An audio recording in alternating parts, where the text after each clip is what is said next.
Hey guys, so I'm here in my garage today, how to wrap up pressure washing cords, or hoses I should say, just so you have an easier time doing it. And also when you come back to unwind it, you also have an easier time. So first thing I do is I grab it. This is such a stupid video, but maybe this will help somebody. And you kind of want to go with the feeling of the cord. I don't know how to describe it, but there'll be a point when,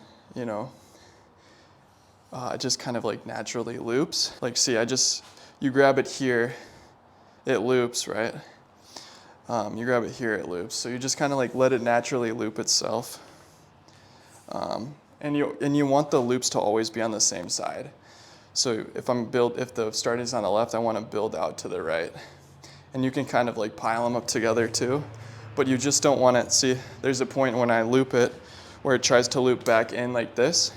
And when it does that, I want to make sure it's just on the top, so you can just shuffle it back over on the top there. And normally I'd have like a rag that I would kind of hold onto the tube with, so that if there's dirt accumulating, I can get it off of there. And we can see it's happening again where it wants to turn sides, so I go and turn it around. See, it's doing it again. See, it's like, it wants to come this way, it wants to come like this, but I gotta go around. Okay, so we'll just keep going. That one's fine, fine, and fine. This is a 50-foot cord.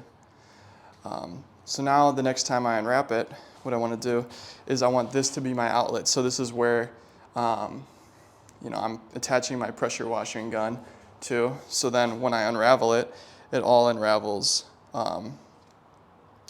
Because it's all sitting on the top. And then this bottom one here, you want to basically position it in a way when you go to attach it, that it's going to be outside of the cord, like all of the cords. So this one is on the way outside, as you can see. It goes like here, it's on the outside, and then this one's on the inside. So then that way, when you go to unravel it, it'll be a lot easier. Instead of having to worry about getting it knotted up or getting tangles and stuff, you'll have a lot easier of time. As long as you pay attention to that, you'll be fine. And then for regular hoses, but it's about the same process. You don't need to worry as much if you have like a super flexible one like me. It expands when you get water in it and stuff.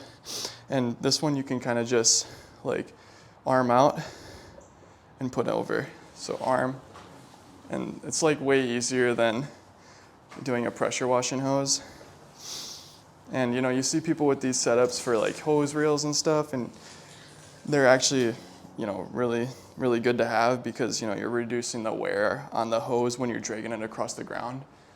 I've noticed my pressure washing hose has like a lot of damage for me, like, just slapping it on the concrete and stuff. Like, I don't know, well, you can see it, but there's like a lot of scuffs and stuff like that. And it's not like super big deal, but over time, your hose is gonna wear a lot more compared to if you had a hose reel, just because you're dragging it across the ground, when you're reeling it back in, when you're reeling it out, all that kind of stuff. That's all I have for the video today. So, hope I could teach you something. If anything, it's pretty simple stuff. Yeah, have a good day.